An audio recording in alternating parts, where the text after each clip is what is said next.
इस वीडियो के माध्यम से हम लोग उपयोगिता के अंतर्गत भाग 4 का अध्ययन करेंगे।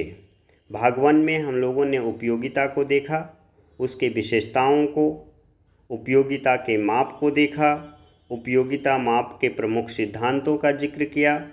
उसके बाद भाग 2 में हमने उपयोगिता के प्रकार, जहाँ पे कुल उपयोगिता, सीमांत उपयोगिता और औसत उपयोगिता के जिक्र के साथ साथ उसका फार्मूला, उसके ग्राफ का भी जिक्र हमने किया है।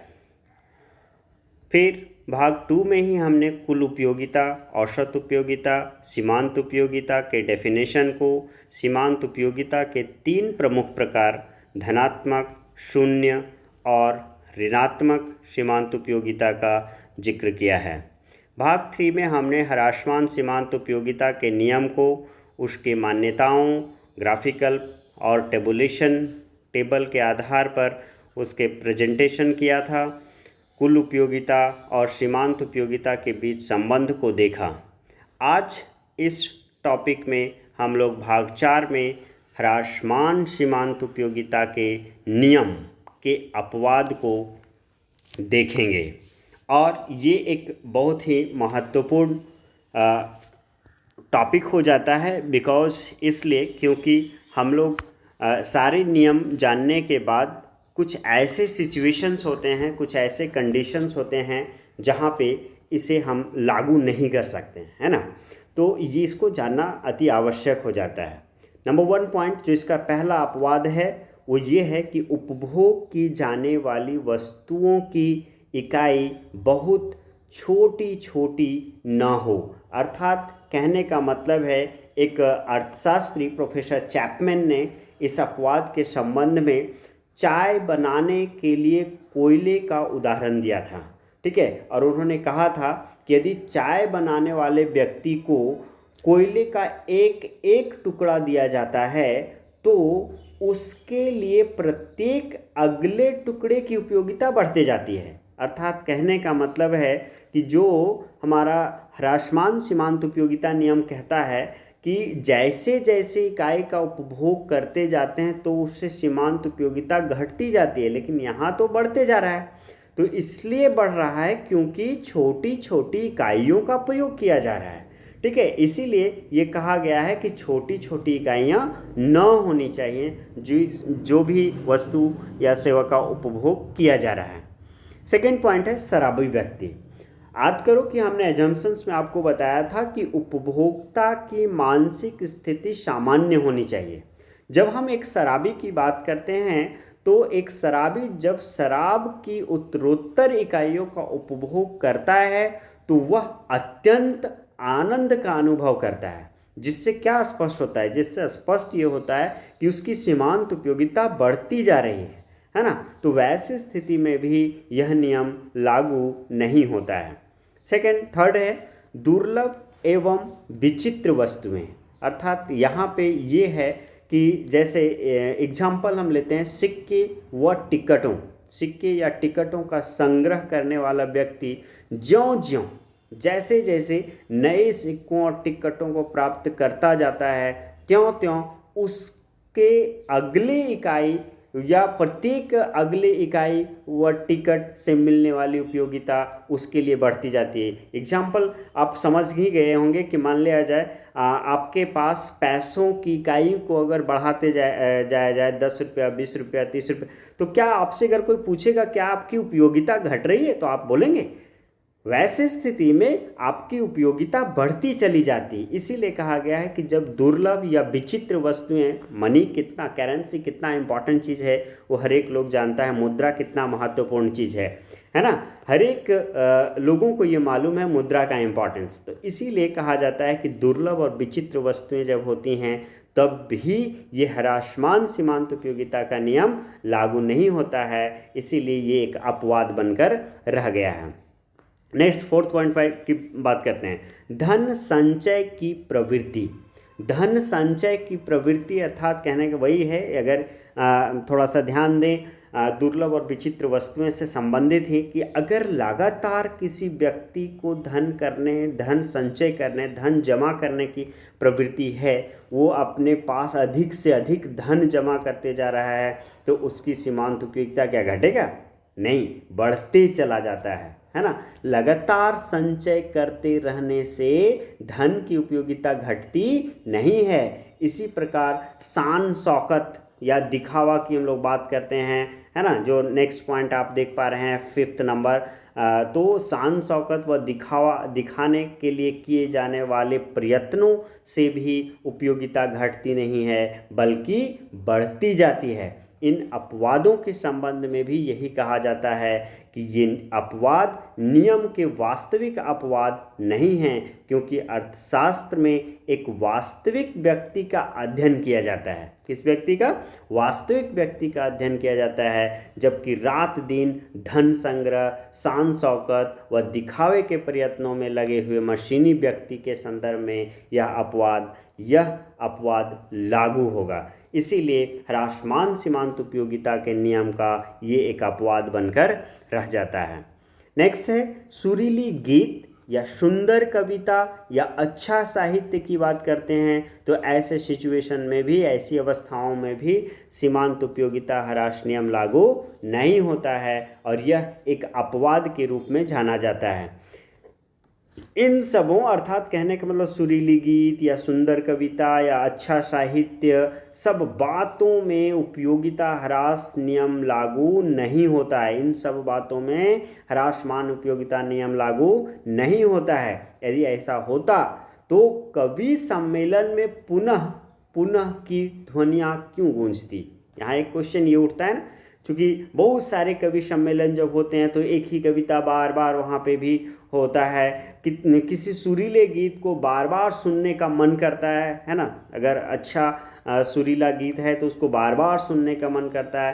तो यदि ह्रासमान नियम लागू होता तो वैसे सिचुएशन में तो ये सिचुएशन नहीं क्रिएट होता। इसीलिए ये भी एक अपवाद स्वरूप कहा जाता है। एंड द लास्ट आप देख पा रहे हैं कि वस्तु के उपभोग की संख्या में वृद्धि, है ना। जैसे यहाँ पे क्या है कि टेलीफोन के कनेक्शनों के संबंध में यह बात कही जा सकती है। माना किसी शहर में टेलीफोन के कनेक्शनों की संख्या लगातार बढ़ती है, हाँ लगातार बढ़ती है, तो उतने ही अधिक लोग टेलीफोन का उपयोग करने लगेंगे, मोबाइल फ़ोन का उपयोग करने लगेंगे। एक व्यक्ति के द्वारा एक से अधिक टेलीफोन कनेक्शन लिए जाएंगे, अतः लोगों में टेलीफोन के प्रति अधिकाधिक रुचि उत्पन्न होगी। देखिए, और वे टेलीफोन से अधिक वार्ता करने लगेंगे। परंतु यह अपवाद भी नाम मात्र का अपवाद है। किसी शहर में पूरे टेलीफोन कनेक्शनों पर विचार करना उचित नहीं है। यदि एक व्यक्ति के पास एक से अधिक टेलीफोन है तो उस व्यक्ति के लिए नए टेलीफोन की उपयोगिता पहले की अपेक्षा अवश्य कम होगी, है ना। तो ये भी इसीलिए कहा जाता है कि वस्तु की उपभोग की संख्या लगातार यदि बढ़ती जाती है तो वैसे स्थिति में सीमांत उपयोगिता ह्रास नियम लागू नहीं होता है, जिसके कारण ये ह्रासमान सीमांत उपयोगिता नियम के अपवाद बनकर रह जाते हैं।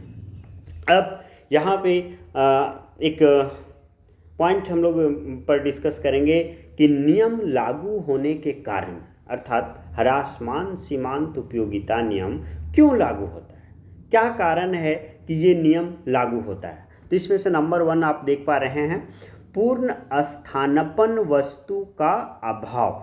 ठीक है, पूर्ण स्थानापन्न वस्तु का अभाव, कमोडिटी आर इम्परफेक्ट सब्स्टिट्यूट्स। ठीक है, अर्थात वस्तुएं एक दूसरे की पूर्ण स्थानापन्न नहीं होती हैं, है ना। परफेक्ट सब्स्टिट्यूट की बात जो हम लोग करते हैं वो बहुत रेयर केस में देखने को मिलता है, क्योंकि वस्तुओं का उपभोग एक दूसरे के रूप में एक उचित मात्रा के साथ मक्खन की एक निश्चित मात्रा तक ही किया जा सकता है ना। उदाहरण अगर एग्जाम्पल हम दें तो रोटी की एक निश्चित मात्रा के साथ मक्खन की एक निश्चित मात्रा का उपयोग। ऐसा थोड़ी है एक रोटी खा रहे हैं और आधा किलो उसके साथ मक्खन है, ये तो पॉसिबल है, ये तो कोई कॉम्बिनेशन नहीं है ना। तो ये एक बहुत इंपॉर्टेंट चीज़ है। एक आदर्श उपयोग होगा यही कि उसके साथ उसके आधार पर उसके अनुसार उसकी मात्रा होनी चाहिए। इसीलिए ये नियम लागू होता है कि जब हम किसी भी पूर्ण स्थानापन्न वस्तु का अभाव होता है, पूर्ण मतलब कि परफेक्ट सब्स्टिट्यूट गुड्स नहीं होते हैं, जिसके कारण ये नियम लागू होता है। सेकंड है कि वैकल्पिक वैकल्पिक प्रयोग, अर्थात कहने का मतलब अल्टरनेटिव यूजेज होता है। याद कीजिए प्रोफेसर लियोनल रॉबिन्स जब इकोनॉमिक्स को डिफाइन कर रहे थे तो उस समय उन्होंने बताया था, क्या बताया था? इकोनॉमिक्स को डिफाइन को करते समय स्कैर्सिटी, स्कैर्सिटी कब होता है? Wants are unlimited, resources are limited, then create scarcity. और उन्होंने इसका सॉल्यूशन के लिए अल्टरनेटिव यूजेस की बात किया था। तो वैकल्पिक उपयोग के कारण भी ह्रासमान सीमांत उपयोगिता नियम लागू होता है। ये क्या है, इसे थोड़ा देखें कि प्रत्येक वस्तु के अनेक उपयोग होते हैं। बहुत सारी वस्तुएं हैं जिनका एक से अधिक बार उपयोग कर सकते हैं, ये अल्टरनेटिव यूजेस है। कुछ प्रयोग बहुत अधिक महत्वपूर्ण होते हैं तथा कुछ कम महत्वपूर्ण होते हैं। जैसे जैसे किसी वस्तु विशेष के स्टॉक में वृद्धि होती जाती है, स्टॉक में जैसे जैसे लगातार वृद्धि होती जाए तो उस वस्तु का उपभोग कम महत्व वाली जगह किया जाने लगेगा। जहाँ पे इंपॉर्टेंस कम है उसका, वहाँ पे उसका जब स्कैर्स हो गया ना, दुर्लभ हो गया, तो उस जगह पे उसका उपभोग किया जाएगा। अर्थात कहने का मतलब है यही कारण है कि ह्रासमान सीमांत उपयोगिता का नियम लागू होता है। एंड लास्ट एक पॉइंट आप देख रहे हैं कि किसी समय विशेष पर किसी एक ही आवश्यकता की पूर्ति की जा सकती है। हम अगर चाहें कि एक समय 5-6 आवश्यकता पूरा कर दे तो ये संभव नहीं। अगर 5-6 आवश्यकता पूरा कर दिया जाता ना तो ह्रासमान सीमांत उपयोगिता का नियम लागू नहीं होता। लागू इसलिए होता है क्योंकि किसी समय विशेष पर किसी एक ही आवश्यकता की पूर्ति की जा सकती है। ठीक है, उपभोग करते करते उपभोक्ता एक ऐसे बिंदु पर पहुंच जाता है जहां पर उपभोग की जाने वाली वस्तु की सीमांत उपयोगिता घटकर शून्य हो जाती है। आपने देखा जब टीयू और एमयू का रिलेशन देख रहे थे, इस बिंदु पर आपको मैंने ये भी बताया था कि जब सीमांत उपयोगिता शून्य होती है तो वैसी स्थिति में उस अवस्था को पूर्ण संतुष्टि, फुल सेटिस्फैक्शन, है ना, पूर्ण तृप्ति की अवस्था कहा जाता है और कुल उपयोगिता अधिकतम होती है। इस प्रकार अधिकतम इकाइयों के उपभोग से संतुष्टि बढ़ने की अपेक्षा घटने लगती है और ह्रासमान सीमांत उपयोगिता नियम लागू हो जाता है। अब हम लोग ह्रासमान सीमांत उपयोगिता के नियम के अपवाद की बात करते हैं। तो ये अपवाद क्या है? तो आप देख पा रहे, सॉरी अपवाद नहीं, इसके महत्व, what are the importance of law of diminishing marginal utility. तो इसका इंपॉर्टेंस उपभोक्ता की बचत में है। उपयोगिता ह्रास नियम का महत्व उपभोक्ता की बचत की धारणा के लिए है। कोई भी उपभोक्ता किसी वस्तु की इकाई को उस बिंदु तक क्रय करता है जहां पर उस वस्तु की सीमांत उपयोगिता उसके मूल्य के बराबर होती है। Marginal utility of X is equal to price of X. Consumer surplus में इसका हम लोग यूज करते हैं। नेक्स्ट है कीमत सिद्धांत में। इस नियम का मूल्य सिद्धांत के लिए भी एक आधारशिला का कार्य करता है, क्योंकि यह नियम स्पष्ट करता है कि वस्तु की पूर्ति में वृद्धि होने पर कीमत में क्यों कमी होती है। यही नियम के आधार पर यह स्पष्ट होता है। इसलिए इसका एक इम्पॉर्टेंस कीमत सिद्धांत में भी है। फिर है मांग के नियम का आधार है। ह्रासमान सीमांत उपयोगिता नियम जो है वो मांग के नियम का आधार है, क्योंकि यह नियम बताता है कि मांग वक्र क्यों दाईं ओर झुकी होती है। Why demand curve downward sloping to the right, इस नियम के आधार पर ही पता चलता है। इसलिए इसका इंपॉर्टेंस मांग के नियम में भी है। नेक्स्ट है नए उत्पादन को प्रोत्साहित करना। यह नियम का महत्व केवल उपभोग तक सीमित नहीं है, बल्कि इसका महत्व उत्पादन के क्षेत्र में भी है। इसीलिए आप पॉइंट देख रहे हैं कि इसका इंपॉर्टेंस नए उत्पादन को प्रोत्साहित करने में भी है। यदि उपभोक्ता लगातार किसी वस्तु का उपभोग करता रहे तो उसके लिए उस वस्तु की उपयोगिता घटेगी। अब उपयोगिता की रुचि नई वस्तु की प्रति बढ़ने लगी, नई वस्तु की ओर बढ़ने लगे।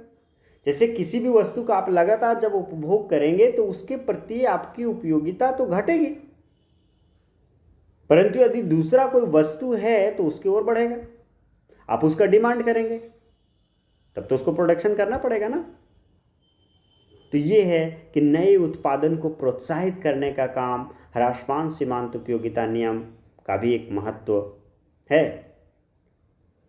नेक्स्ट, कर प्रणाली का आधार, बेसिस ऑफ टैक्सेशन सिस्टम, है ना। यह नियम बताता है कि वस्तु की मात्रा में वृद्धि के साथ साथ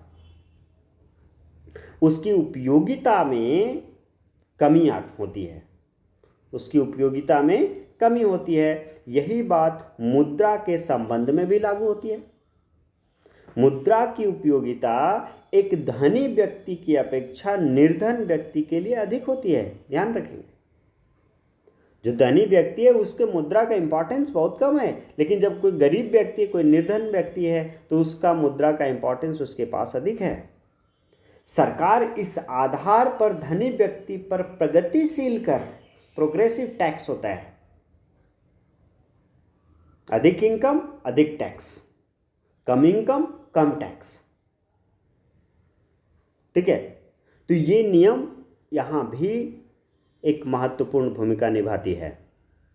नेक्स्ट है सम सीमांत उपयोगिता नियम का आधार है ना। प्रत्येक उपभोक्ता अपने सीमित साधनों से अधिकतम संतुष्टि प्राप्त करना चाहता है, अधिकतम मैक्सिमम सेटिस्फैक्शन चाहता है। इस उद्देश्य की प्राप्ति के लिए सम सीमांत उपयोगिता नियम की सहायता ली जाती है, ठीक है। और यह सम सीमांत उपयोगिता नियम की प्रमुख मान्यता सीमांत उपयोगिता ह्रास नियम है। इसीलिए कहा जाता है कि ह्रासमान सीमांत उपयोगिता नियम सम सीमांत उपयोगिता नियम का आधार है। एंड द लास्ट पॉइंट जो आप देख पा रहे हैं, विनिमय मूल्य और प्रयोग मूल्य के अंतर को स्पष्ट करना। तो इसका इंपॉर्टेंस प्रयोग मूल्य और विनिमय मूल्य के अंतर को बतलाने में भी है। जिन वस्तुओं की पूर्ति पर्याप्त मात्रा में होती है उनकी सीमांत उपयोगिता उतनी ही कम होती है, इसलिए ऐसी वस्तुओं का विनिमय मूल्य कम अथवा शून्य होता है। उदाहरण के लिए एकदम एग्जाम्पल अगर दें तो पानी, हवा, सूर्य की रोशनी एक्सेट्रा, यद्यपि इन वस्तुओं का मूल्य और अर्थात कुल उपयोगिता सर्वाधिक है, परंतु इतना ये पर्याप्त है कि इसका इंपॉर्टेंस, इसका ये प्रयोग मूल्य हम लोगों को समझ में नहीं आता है, ठीक है। इस प्रकार ये स्पष्ट होता है कि सीमांत उपयोगिता ह्रास नियम का सैद्धांतिक और व्यवहारिक महत्व है। और यह नियम का क्षेत्र काफ़ी व्यापक है। Thank you.